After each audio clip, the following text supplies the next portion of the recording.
Nous devons détruire ces hôtels. Il faut les démolir. Dieu qui nous envoie démolir les hôtels, il sait le pourquoi. Beaucoup de chrétiens souffrent parce qu'ils ont négligé. Ils étaient ignorants qu'il fallait vaincre les hôtels de la famille de ton père. Et si ton père avait un autre hôtel, si ton grand-père avait un autre hôtel, il y aura conflit entre les deux hôtels. Et vous verrez que dans pareil conflit, l'hôtel que tu as bâti pour Dieu n'entrera pas en fonction. Dieu ne viendra pas s'égaler avec des petits hôtels. L'hôtel de Dieu est spécial, il est particulier. Notre Dieu n'est pas des petits dieux qu'on peut mettre ensemble. Il est le Dieu tout-puissant. L'érection de son hôtel doit démolir d'autres hôtels. C'est comme cela que tu rentres auprès de Gédéon. La même nuit, Dieu dit à Gédéon, Gédéon, renverse, détruit, démolit, brise et casse l'autel de la maison de ton père.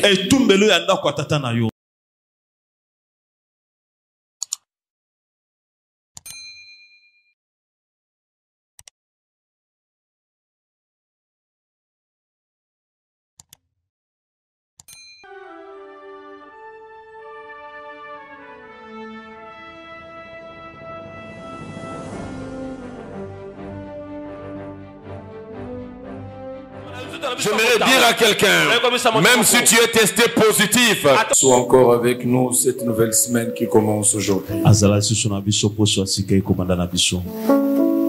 Qu'il nous fasse découvrir les choses dont nous devons connaître,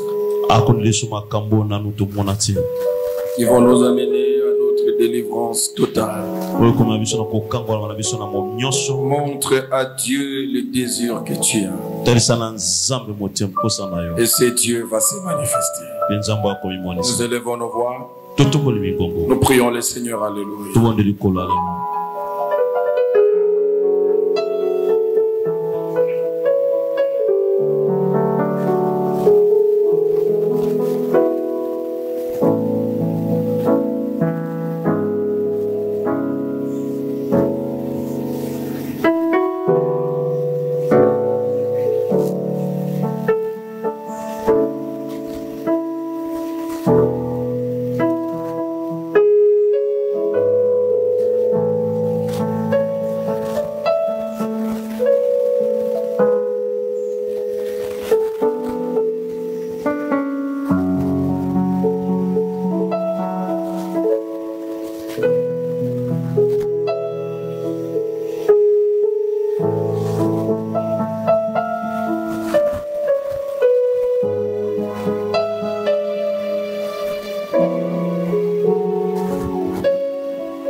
Seigneur, je compte sur toi.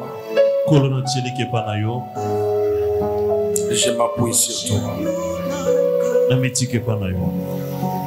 Je m'abandonne entre tes saintes mains. Dépose sur moi ton esprit. Ouais-moi d'une onction particulière, afin que je puisse communiquer ta pensée à ton peuple. Donne-moi toutes les potentialités nécessaires pour que je sois à la hauteur de ta volonté ce matin. Je recommande le cœur de ma soeur et de mon frère entre tes mains. Seigneur, dispose de son cœur pour qu'il écoute autrement. Bénis ce moment. Au nom de Jésus. Nous avons ainsi prié. Disons Amen avec les acclamations. Est-ce que tu peux bien acclamer pour le Seigneur, le roi des rois?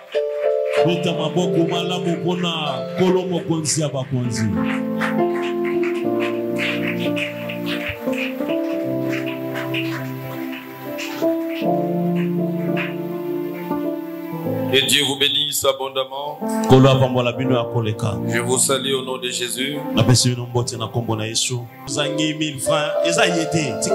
Il ne faut pas te déchaîner sur lui parce qu'il te salue. Non. Par cette salutation, il peut te communiquer quelque chose. Vous savez l'histoire de Marie et Élisabeth. La salutation, on peut communiquer quelque chose. Et à l'église, tout ce qu'on vous demande de faire est contrôlé par le Saint-Esprit. Une simple salutation que tu fais avec ton cœur peut t'accorder la joie que ton cœur a toujours cherché.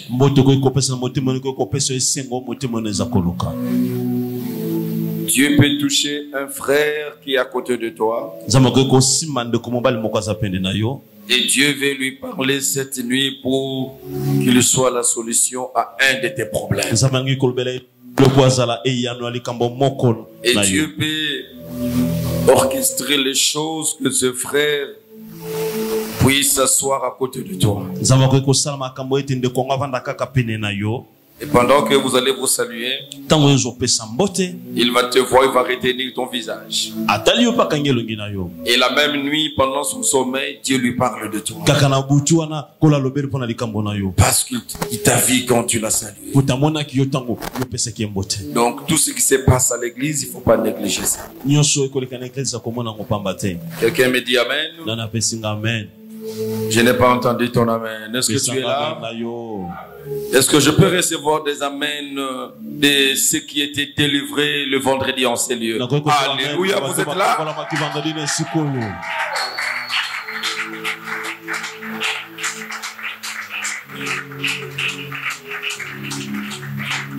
Je dois vous voir, je dois sentir que vous êtes là.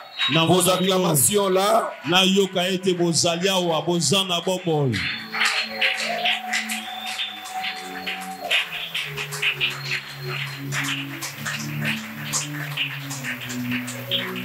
Le Seigneur nous avait tellement fait du bien. Et moi je continue à en souffrir parce que ma voix, ma gorge a été tellement blessée. Et verrez qu'aujourd'hui, je suis en train de forcer pour parler. Depuis hier, je fais des gymnastiques en prenant des histoires pour me permettre de parler. Heureusement que je pourrais me reposer lundi, mardi pour reprendre le mercredi. Je pense que la voix sera en très bonne forme. Et quand le Seigneur fait quelque chose, il faut venir témoigner. Il ne faut pas venir témoigner. Il ne faut pas appeler les pasteurs pour témoigner au téléphone. J'ai béni le Seigneur parce que j'ai reçu les coups de fil. Des effets de la prière de vendredi. Hier, on m'a appelé pour glorifier Dieu. Et l'un n'est pas même loin de nous, il est dans la parcelle voisine. Il a vu la main de Dieu. Il a appelé pour me dire, je souffrais de ça, tout ces temps. Mais après la prière de vendredi, c'est la première fois de dormir et de me réveiller. Je me suis réveillé samedi totalement libéré. Je ne ressens rien, je ne vois rien. Le Seigneur est merveilleux. Est-ce que nous pouvons acclamer le Seigneur pour ça? C'est une sœur qui est dans la parcelle voisine. Et j'aimerais laisser de l'espace. Si tu es là, ne pars pas au deuxième culte parce qu'on m'a bousillé sérieusement des unités et des minutes. C'est la modératrice qui est responsable. Elle m'a pris toutes les minutes. Il faut laisser de l'espace chaque dimanche pour que les gens viennent témoigner de ce que Dieu a fait au courant de la semaine. Et le Seigneur aime quand on le témoigne, il est content, c'est une manière de dire à Dieu merci. Si le Seigneur a fait quelque chose, tu vas nous accorder le temps au deuxième qui tu viendras témoigner.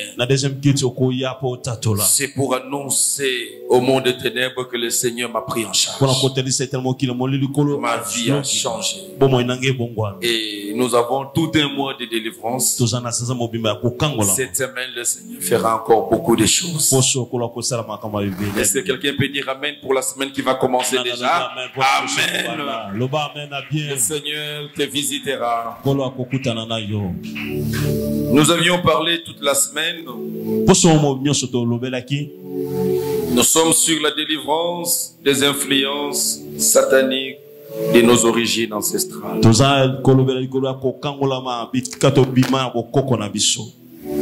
Et bien aimé, quand nous parlons des influences, les influences dont nous parlons, nous les considérons comme des odeurs qui dégagent la maison de nos pères sur nous. Et nous sommes en train de marcher émaillés de tous ces odeurs qui nous empêchent à vivre la main de Dieu et à voir les promesses de Dieu s'accomplir.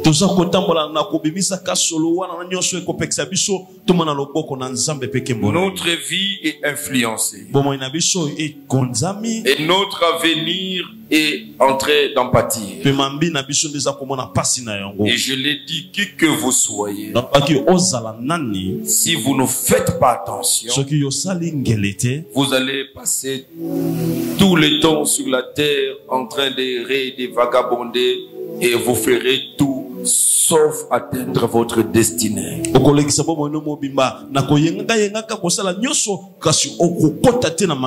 Nous avions pris le temps à le dire et à le démontrer. C'est un séminaire qui concerne tout le monde, que vous soyez bishop, archbishop, pasteur, docteur, évangéliste, que vous soyez serviteur, intercesseur ou fidèle simple, tout le monde est concerné par la délivrance.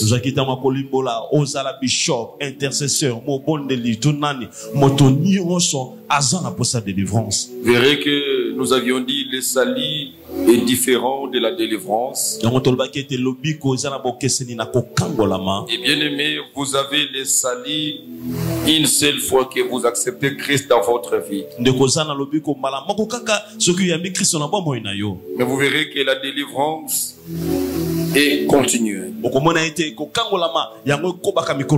la délivrance est continuelle? C'est parce que, bien aimé, les mêmes causes vont produire les mêmes effets. Nous sommes exposés aux mêmes réalités. Et si nous commettons les mêmes imprudences, nous allons revivre les mêmes conséquences. C'est ainsi qu'il faut continuellement chercher la délivrance. Vous devez vous regarder sans aucune honte et voir votre vie étalée de choses que vous ne savez pas partager avec d'autres personnes. Ne vous cachez pas sur l'étiquette d'évangéliste, de berger, d'interprète, de prédicateur.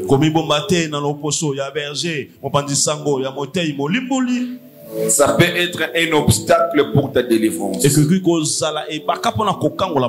que tout en étant responsable de l'église, vous vous retrouvez en train de pisser sur les lits. Je connais un serviteur que j'ai formé qui a servi Dieu. Mais quand j'apprenais des choses qui s'est passées pendant le moment où il vivait avec moi, J'étais loin de comprendre que cela lui arrivait dans la vie. Il a fallu qu'il partage le même lit, la même chambre avec quelqu'un, pour que la personne constate que l'homme est puissant, l'homme qu'on est en train de respecter, il lui arrive de pisser la nuit sur les lits.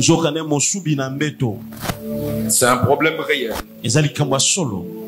Malgré les dons qu'il pouvait avoir, malgré la grâce, l'onction, il avait une situation, un problème réel qu'il devait chercher la délivrance. Il ne faut jamais avoir honte, il faut savoir partager avec les pasteurs. J'ai tel problème, j'ai tel problème, j'ai tel problème. Il ne faut pas que ces problèmes aillent jusqu'au mariage. Que ces problèmes soient découverts par d'autres personnes. Pour que maintenant tu commences à dire oui, ce sont des problèmes que je ne comprends pas. Non. Toi, je te connais, c'est ça ta réponse, je ne comprends pas. Comme tu ne comprends pas, viens nous le faire comprendre. Pour que nous puissions t'aider avec la délivrance. C'est ainsi que les mêmes démons sont là. Les mêmes combats est là. Les mêmes attaques sont là. Bien aimé, ça peut arriver que nous puissions réciter dans notre délivrance. C'est ainsi qu'à la fin, je donnerai les recommandations pour savoir garder la délivrance. Nous ne sommes pas encore là, nous sommes à la recherche de la délivrance. Bien aimé, vous ne savez pas ce que ce programme est en train de faire dans votre vie. Je vais donner un deuxième témoignage d'une sœur encore qui a bénéficié de la délivrance le vendredi. Et quand le Seigneur m'a demandé d'imposer à tout le monde les mains, je suis arrivé sur son cas, j'étais en train de prier. Je priais alors que le Seigneur va me révéler les géants qu'il habitait. Et quand nous l'avions démasqué, le géant s'est manifesté et il s'est prononcé qu'il était là pour la mort de la sœur. Il a boudé comme d'habitude auparavant. Il ne va pas partir, la sœur doit mourir. Et nous lui avons résisté. Avec le puissant nom de Jésus, il a quitté. Et pourtant, mercredi, jeudi, vendredi, nous sommes en jeûne et prière facultative. Le vendredi, jeudi, c'est obligatoire. Et voilà, cette sœur a pris au sérieux ce programme. Il s'est mis en jeûne mercredi, jeudi, vendredi. Nous avions dit que Dieu va vous révéler les choses. J'ai prié pour ça, je pense, le mercredi ou le jeudi, pour que Dieu vous révèle les choses. Et quand il a vu ce qui s'est passé le vendredi à l'église, il va me dire, pasteur, j'avais fait un rêve la nuit de jeudi au vendredi. Qu'est-ce que je vis? Une jeep est venue me cogner. Et la jeep m'a cogné. Les gens ont crié. En me regardant, ils ont dit qu'il n'était pas encore mort. Et le chauffeur de la jeep a dit, non, je vais faire marche en arrière. Je dois absolument l'achever. Voilà, Dieu l'a révélé déjà un esprit de mort. Quand bien même il nous a pas parlé de ça. Et pendant la prière de la délivrance, et Dieu aussi nous a révélé cet esprit de mort. Et aujourd'hui la sœur est libre. Gratuitement. Et sans ce programme, peut-être quelque chose pouvait arriver. Je suis en train d'encourager le chrétien des dimanches. Le dimanche, on ne vient pas recevoir des choses précieuses. Pendant la semaine, nous avons beaucoup de temps pour de meilleures choses. Donnez-vous de la discipline, il est question de votre vie. Quand Dieu envoie ces programmes, c'est parce qu'il veut faire du bien à son peuple. Négliger ces programmes, c'est saboter votre propre bonheur. Et tu verras que c'est après ces programmes que tu seras seul en train de vivre le cauchemar maintenant. Amen. Amen. Alors bien aimé, si nous parlons de ces influences qui proviennent de la maison de nos pères, c'est parce que bien aimé, dans la maison de nos pères, il y a des divinités qui étaient servies et adorées. Nos pères avaient d'autres dieux en dehors de l'autre, le Dieu Tout-Puissant. Ils ont adoré ces dieux. Ils ont servi ces dieux. Ils ont eu des accords avec ces dieux que nous appelons les alliances, qui ont donné droit à ces divinités sur des générations. Alors bien aimé, vous verrez qu'il y a contact entre les hommes et les divinités. Votre père, votre grand-père, votre arrière-grand-père, qui était le prêtre de la famille, il entrait en contact avec ces divinités au nom de la famille.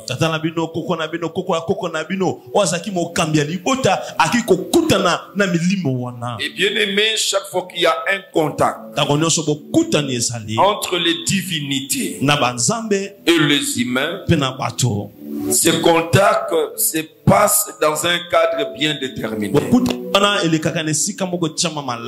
Dieu n'agit pas en dehors de son cadre. Et les divinités sataniques aussi agissent sur base des points de contact avec les humains. Et ces points de contact entre les divinités et les humains, c'est ce que nous appelons les autels. C'est ainsi que aujourd'hui, pour annoncer la deuxième semaine, j'aimerais introduire sur ces sous-thèmes l'autel de la maison de mon père contre l'autel de Dieu. L'autel de la maison de mon père contre l'autel de Dieu. Et par le thème, vous comprenez qu'il s'agit de deux autels. Des autels en conflit. Toi, tu es chrétien. Tu as donné ta vie à Christ. Tu as connu le Dieu véritable. Ta relation avec ces dieux, le contact de ton Dieu avec toi, se passe sur ce terrain qu'on appelle l'autel. Et parce que je crois au Seigneur, j'ai un autel à bâtir pour Dieu. Un autel où mon Dieu commencera à me visiter. Le lieu par lequel Dieu commencera à passer. Mais bien aimé, quand vous venez pour ériger un autel, et si ton père avait un autre autel, si ton grand-père avait un autre autel, il y aura conflit entre les deux autels. Et vous verrez que dans pareil conflit, l'autel que tu as bâti pour Dieu n'entrera pas en fonction. Pourquoi? Parce qu'il y a un autre autel qui se réclame avoir le droit. C'est ce qui met beaucoup de chrétiens aujourd'hui en difficulté. Ils pensent que j'ai reçu le Seigneur. Tout ce qui concerne la famille ne me concerne pas. Moi, c'est Jésus. Tu vas crier Jésus du matin jusqu'au soir. Même 100 fois par jour. Bien-aimé, s'il y a un problème de notre autel contre l'autel de Dieu, ce conflit ne permet pas à Dieu de s'installer. Notre Dieu, c'est un Dieu d'ordre. Si vous voulez que Dieu vienne opérer dans votre vie, si vous voulez avoir ce Dieu comme le modèle de communication, de contact pour le reste de votre vie, il y a des choses à faire s'il existe des autels de la maison de ton père. Et pour comprendre ça, nous allons lire Juge chapitre 6. Juge chapitre 6. Juge chapitre 6. Juge chapitre 6.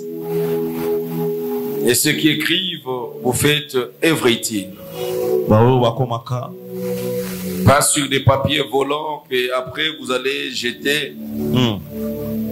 Et vous allez vous-même plier quelque chose avec ça et c'est fini. Mais ce sont les enseignements qui vont vous aider de génération en génération.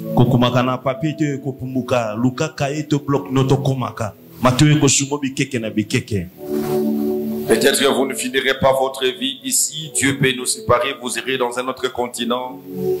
Mais ce sont ces enseignements qui peuvent encore vous aider même à distance.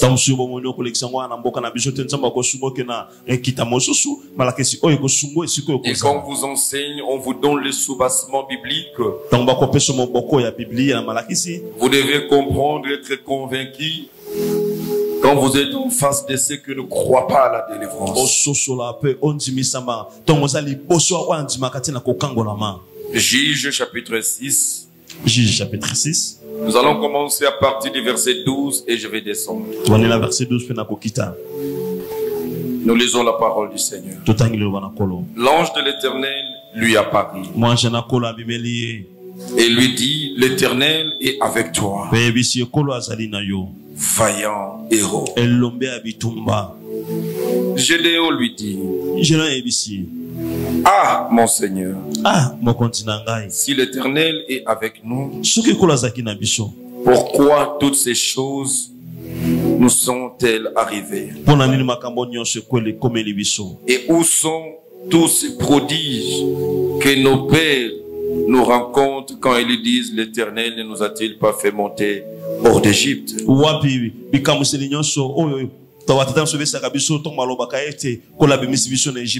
Maintenant l'Éternel nous abandonne et il nous livre entre les mains des Madians. L'Éternel se retourna vers lui et dit, va avec cette force que tu as et délivre Israël de la main de Madian. N'est-ce pas moi qui t'envoie? Gédéon lui dit, ah, mon Seigneur, avec quoi délivrerai-je Israël? Voici ma famille est la plus pauvre à Manassé. Et je suis le plus petit de la maison de mon père. L'Éternel lui dit, mais je serai avec toi. Et tu battras Madian comme un seul homme. Gédéon lui dit, si j'ai trouvé grâce à tes yeux, Donne-moi un signe pour montrer que c'est toi qui me parles. Ne t'éloigne point d'ici jusqu'à ce que je revienne auprès de toi. Que j'apporte mon offrande et que je la dépose devant toi. Et l'Éternel dit, je resterai jusqu'à ce que tu reviennes. Gédéon entra, prépara un chevreau et fit avec un épha de farine de pain sans levain.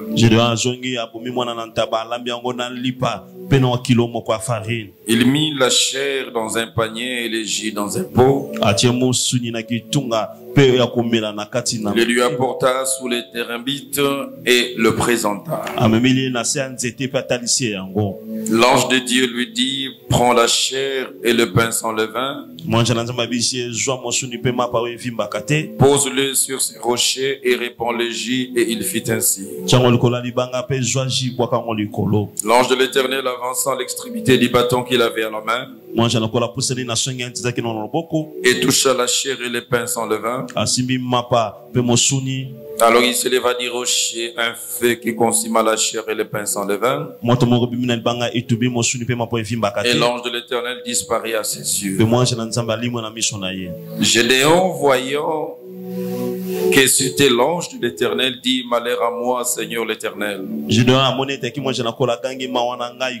Car je vis l'ange de l'Éternel face à face. Et l'Éternel lui dit, sois en paix. Ne crains point. Tu ne mourras pas. Écoutez le verset 24. Gédéon bâtit là un autel à l'Éternel. Et lui donna pour nom l'Éternel paix. Il existe encore aujourd'hui à Ophra, qui appartenait à la famille d'Abiezer. Les jours où il offra, il bâtit cet hôtel. Écoute le verset 25. Dans la même nuit, l'Éternel dit à Gédéon, prends les jeunes taureaux de ton père et un second taureau de 7 ans, renverse l'autel du Baal qui est à ton père et abat les pieds sacrés qui est dessus. Tu bâtiras ensuite et tu disposeras sur le haut de ces rochers un autel à l'Éternel ton Dieu. Tu prendras les seconds taureaux et tu offriras un holocauste avec les bois de l'idole que tu auras abattu.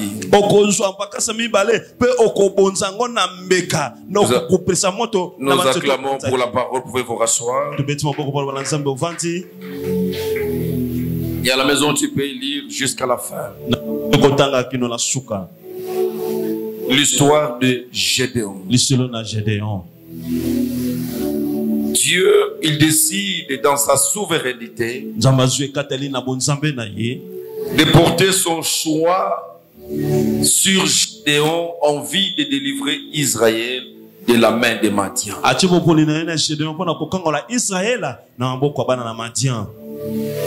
Et Dieu, il vient vers Gédéon. Comme il est venu dans ta vie, au moyen d'une prophétie, au moyen d'une prédication, au moyen d'une quelconque visitation, et Dieu t'a dit des choses. Il t'a dit que tu seras grand, je ferai avec toi ceci et cela. Je te donne tel ministère, je te donne telle mission. Et quand Dieu t'a choisi, il t'a choisi dans une famille d'attache. Tu sors d'une famille, tu appartiens à une famille. Comme je l'ai dit au cours de la semaine, tu es le produit de ton père. Et le Seigneur vient avec ses révélations sur ta vie. Le Seigneur veut t'utiliser. Le Seigneur te donne un ministère, il te donne une mission de libération. Ça, c'est l'image de Dieu Tout-Puissant qui fait un choix sur un homme. Et l'homme qui est choisi par Dieu, il se retrouve attaché à quelques réalités de la maison de son père. Et la position dans laquelle Gédéon s'est retrouvé semblait mettre en doute même l'appel de Dieu. Vous verrez plus d'une fois, Gédéon est en train de discuter avec Dieu. Ah mon Dieu, ma famille est la plus pauvre de tout Manassé. Je suis le plus petit dans cette petite famille pauvre là. Il y a de ceux qui se retrouvent un peu. Mais moi là que tu viens choisir, je suis le plus petit. Dieu commence par les rassurer. Tu iras avec la force que tu as. Je serai avec toi. C'est comme cela que Dieu parle. Et quand Gédéon, après avoir posé plus d'une question à Dieu, il s'est rassis. Écoutez Gédéon qui a la connaissance de la manière dont Dieu fonctionne. Et mais Gédéon, il a appris ça où? Vous allez voir, parce que dans leur maison, il y avait des divinités. Alors il a appris que les divinités entrent en contact avec des humains sur un autel. Dans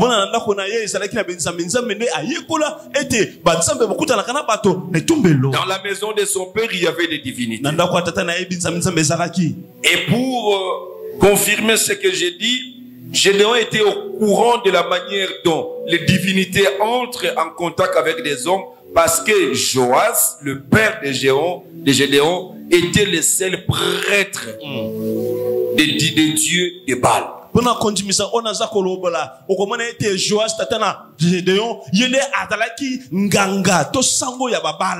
Donc, c'est dans la maison de son père, la maison où Gédéon a grandi, tout le monde venait pour consulter le dieu Baal. Il passait par son père Joas qui était le prêtre.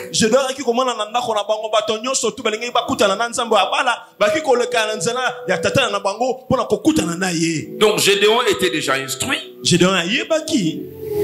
que un dieu ne peut jamais entrer en contact avec un homme dans un autre cadre s'il ne passe pas sur un autel. C'est ainsi que Gédéon, quand il a vu la visitation de Dieu,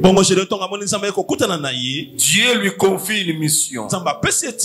Donc il aura besoin de rester en contact permanent avec ce Dieu pour être ravitaillé. Il dit à Dieu, sûrement, tu m'appelles pour cette mission. Donne-moi ainsi que le signe. Attends-moi. Parce que là, je n'ai rien. Toi, ne bouge pas.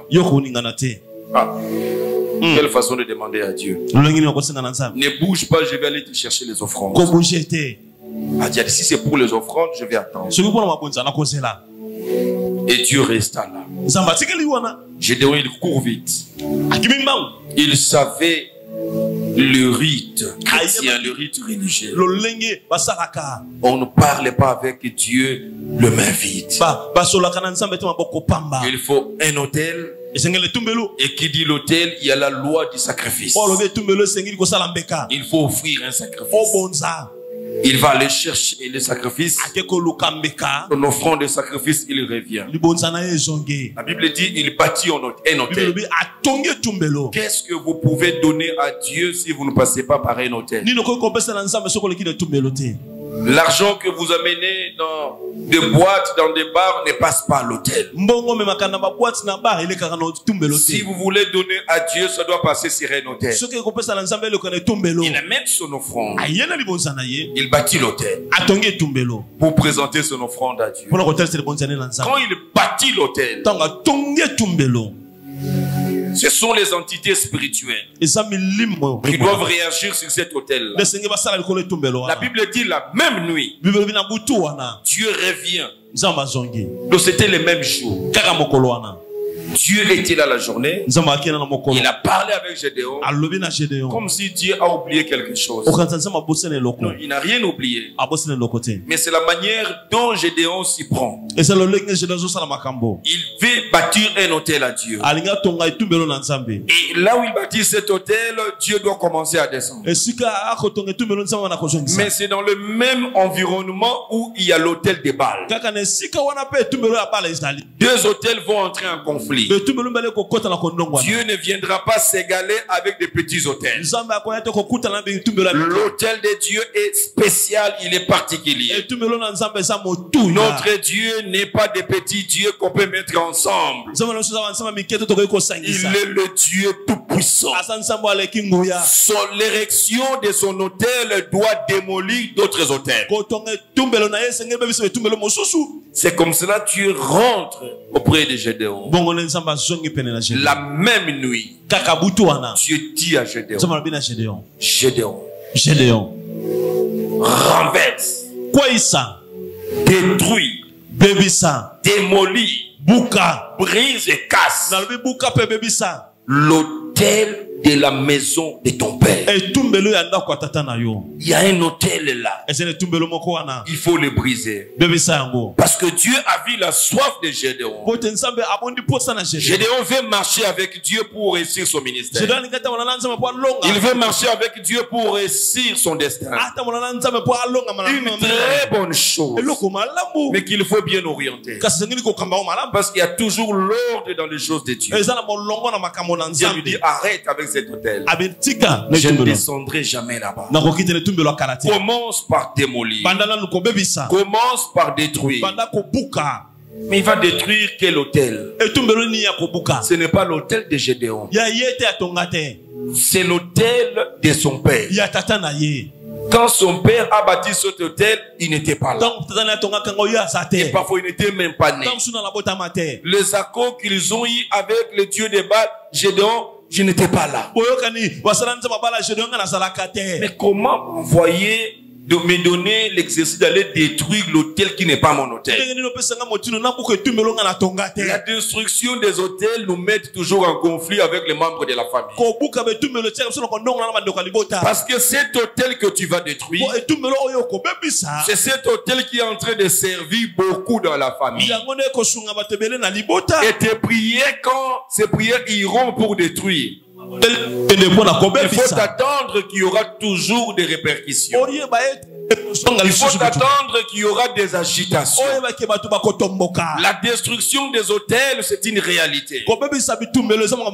C'est ainsi que Dieu lui dit, tu vas aller détruire. Mais tu détruis ces hôtels quand? La nuit. C'est-à-dire Dieu lui dit, fais-les discrètement.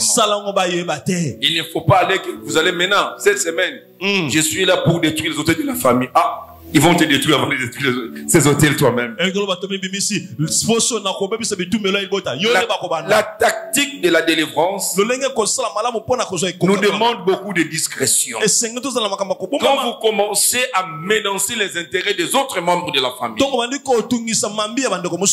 parce que toi tu penses quand tu détruis ces hôtels, mais tu ne sais pas, tes tantes et tes oncles, ils sont liés dans leur sorcellerie avec ces hôtels-là. Leurs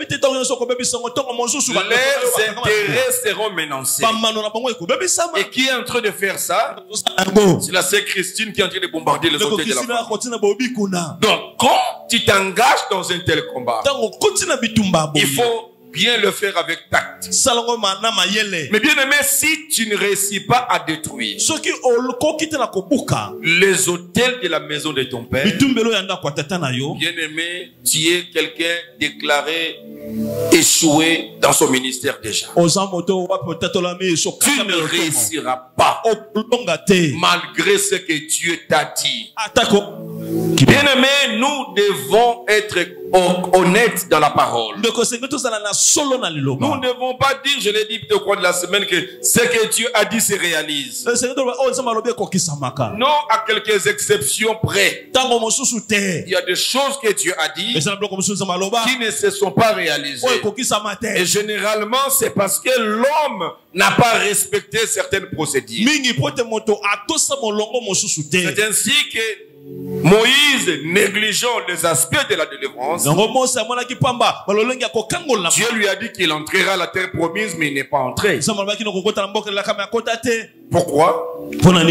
Parce que Moïse continue à servir Dieu tout en restant encore lié avec les œuvres du diable. Donc quoi? La colère.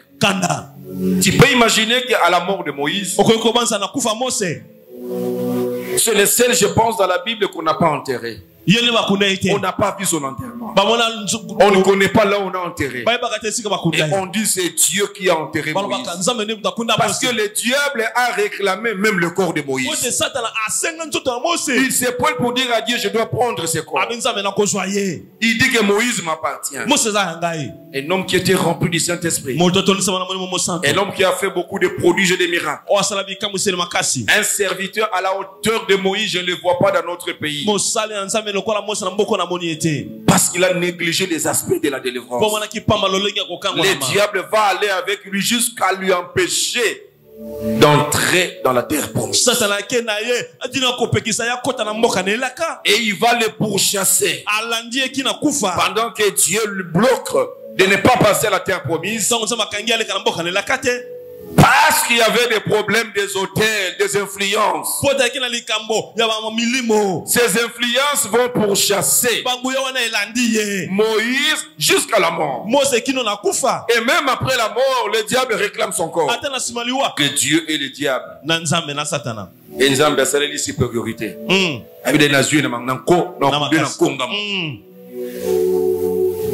Ce sont des problèmes qui arrivent parce que il a négligé les aspects de la délivrance.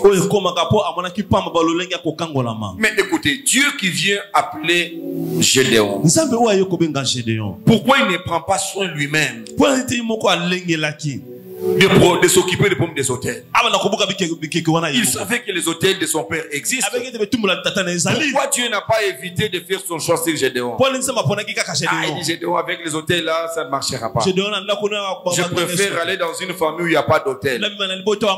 Non, parce que dans toutes les familles, il y a des problèmes. Il n'y a aucune famille sur la terre qui manque de problèmes. Toutes les familles ont des problèmes des origines.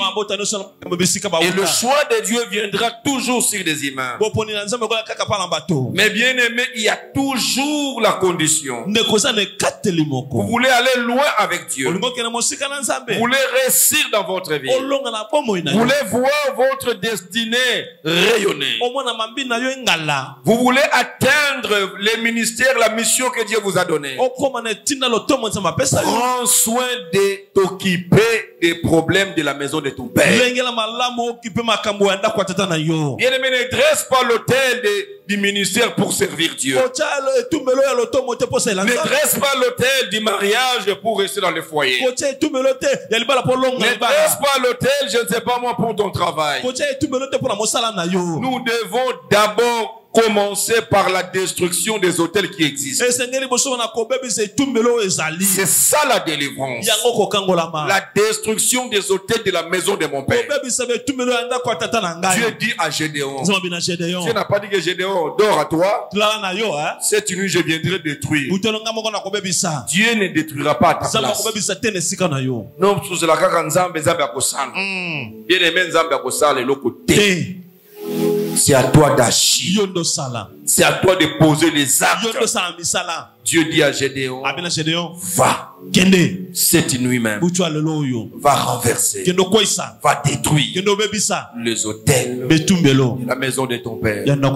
Les autels dont Gédéon n'était pas familier. Il n'appartenait pas.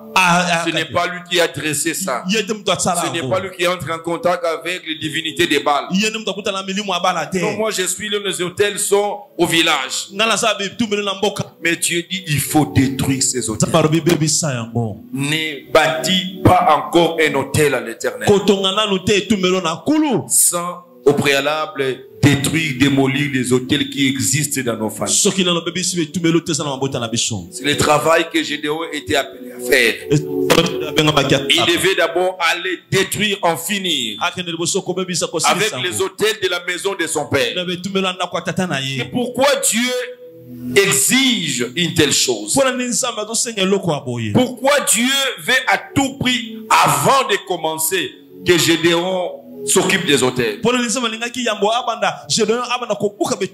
que les hôtels de Baal, des divinités de nos familles, de nos origines, sont plus puissants que le Dieu Tout-Puissant?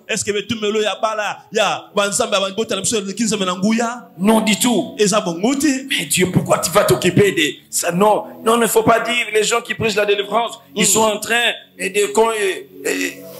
d'agrandir, de présenter grand le diable. Non, notre Dieu puissant.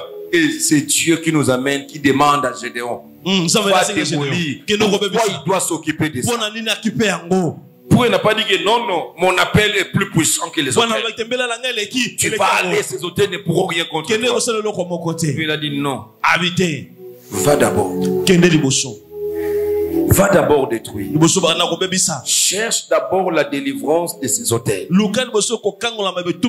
faut les détruire. Pourquoi? Apocalypse chapitre 8.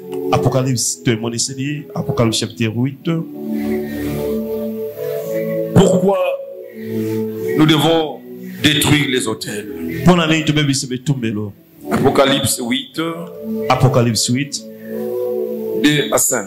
2 à 5.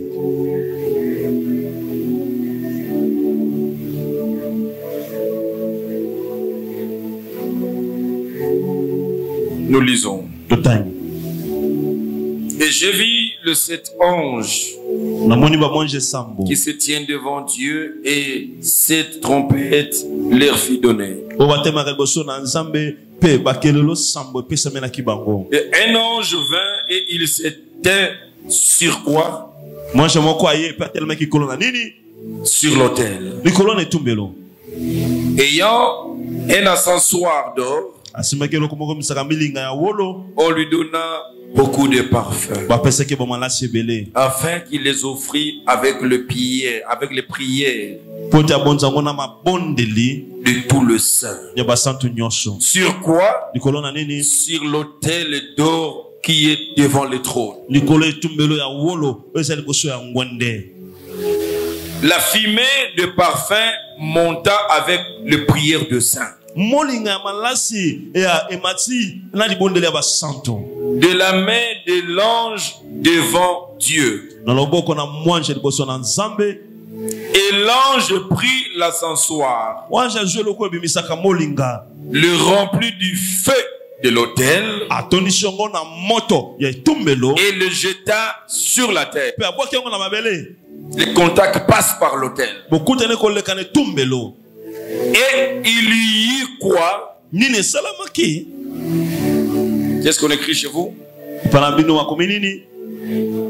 y eut des voix, des tonnerres, des éclairs, un tremblement de terre, des voix qui sont sorties sur l'autel. Toujours Apocalypse. Le chapitre 14, le verset 18. Apocalypse 14, verset 18. La Bible dit ceci. Et un ange, et un autre ange, qui avait autorité était sur le feu, sortit de l'autel et s'adressa d'une voix forte à celui qui avait la fossile tranchante, disant: l'ange ta fossile tranchante vendange les grappes de la vigne, car le raisin de la terre sont mûrs. Bien-aimés, nous avions vu par ce verset que Dieu passe par un autel. Et nous avions vu que l'autel, dans l'autel, il y a des cris, il y a des voix. Pourquoi Dieu demande qu'on puisse détruire les autels? Premièrement, c'est parce que les autels parlent, les autels crient. L'autel de la maison de ton père parle. Il parle pour le membre de la famille.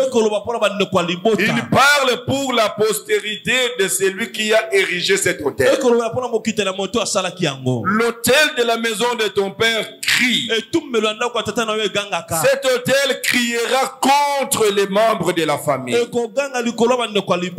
Bien-aimés, ces autels sont érigés pour crier, pour parler, parler pour la famille. Il crie pour l'environnement dans lequel il est érigé. Cet autel va crier contre ta réussite. L'autel de la famille de ton père crie contre ton bonheur. Il crie contre ta réussite. Il crie contre ta joie. Ils ont le pouvoir, ces autels-là. C'est pour cela qu'il faut le détruire. Si vous ne le détruisez pas, vous entrez dans votre ministère, vous êtes en train de chercher du travail, vous êtes en train de chercher la réussite. Chaque jour, il y a des cris dans l'autel de la maison de ton père qui crient que celui-là ne peut pas réussir. Celui-là pas d'emploi. Celui-là pas de mariage. Celui-là pas de bonne santé. Celui-là il restera comme ça. Pendant que toi tu dors, toutes les nuits ces autels sont en ébullition. Ils sont en train de crier contre tous ceux-là qui sont liés dans cette famille. Ce n'est pas toi qui as érigé l'autel. C'est ton père, c'est ton grand-père. Mais il y a un cordon ombilical qui te lie à lui, qui vous lie tous en famille. Et cet autel est là pour toute la famille. Tu ne peux pas aller dresser un autel à Dieu. Bien aimé, ça ne marchera pas. Si ça commence à marcher, je te dis aujourd'hui, j'ai même ma main à couper, tu finiras par retomber. Dès lors qu'ils vont apprendre que non, il nous a échappé, ces autels vont commencer à crier. Les divinités qui descendent de là vont s'irriter contre les personnes qui sont en train de chercher à les échapper. C'est pour cela que Dieu nous demande de détruire les autels. La condition de la réussite pour Gédéon, il fallait qu'il détruise l'autel. Deuxième chose, pourquoi détruire les autels? Parce que les autels ont le pouvoir de nous réclamer. Tu vas lire à la maison parce qu'il n'y a plus de temps. Apocalypse 6. Apocalypse 6. De verset 9 au verset 10. Verset 9 et 10. Et tu verras que les autels nous réclament. Ils nous réclament. Je le lis pour toi. Quand il ouvrit le 5e sceau, j'ai vu l'autel J'ai vu sous l'autel les âmes de ceux qui avaient été immolés à cause de la parole de Dieu et à cause du témoignage qu'ils avaient rendu. Qu'est-ce que ces âmes font là-bas? Sur l'autel, ils crièrent d'une voix forte en disant: jusqu'à quand, maître, saint et véritable, tardes-tu à juger et à tirer vengeance de notre sang sur les habitants de la terre? Vous voyez l'autel qui est en train de réclamer. Il est en train de réclamer sur les vivants qui doivent subir le châtiment.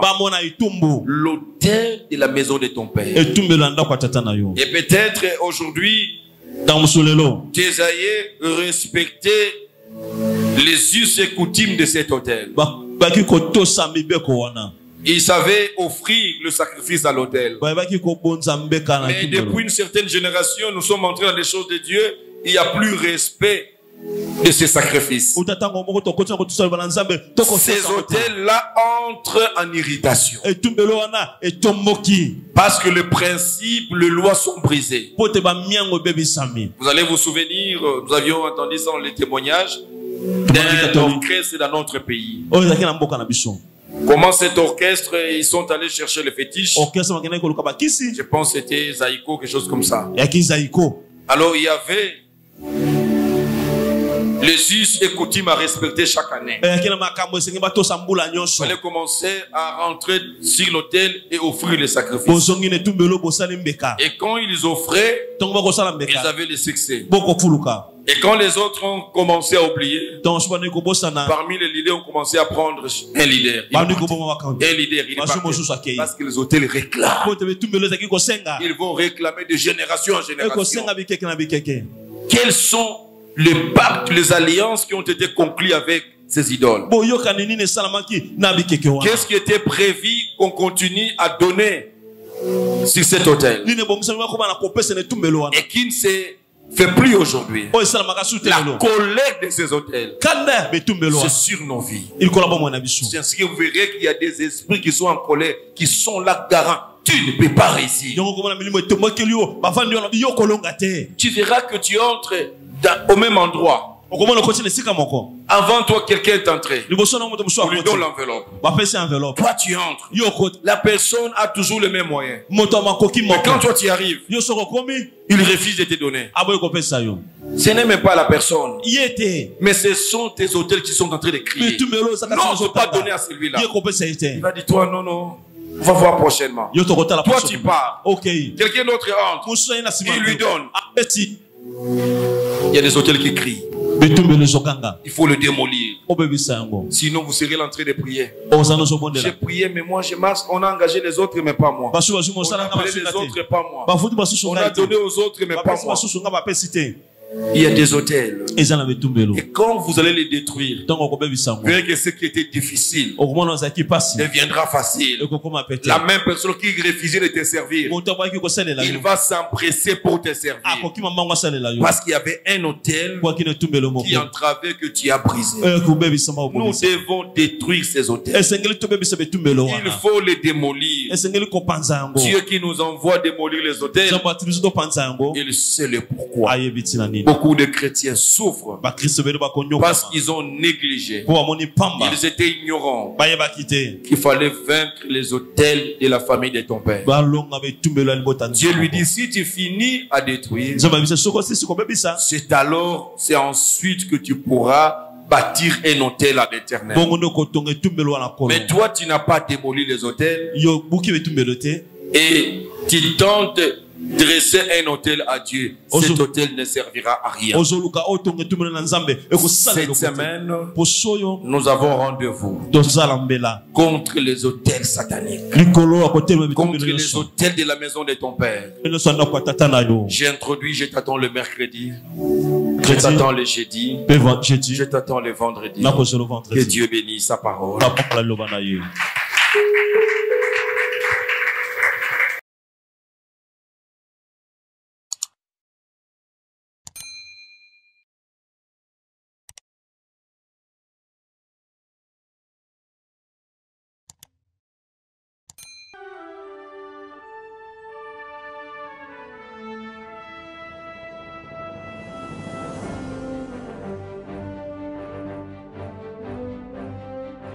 J'aimerais dire à quelqu'un, même si tu es testé positif au coronavirus, ce matin, tu vas vivre une nouvelle expérience. Le sang de Jésus, la chair de Jésus nous donne la vie.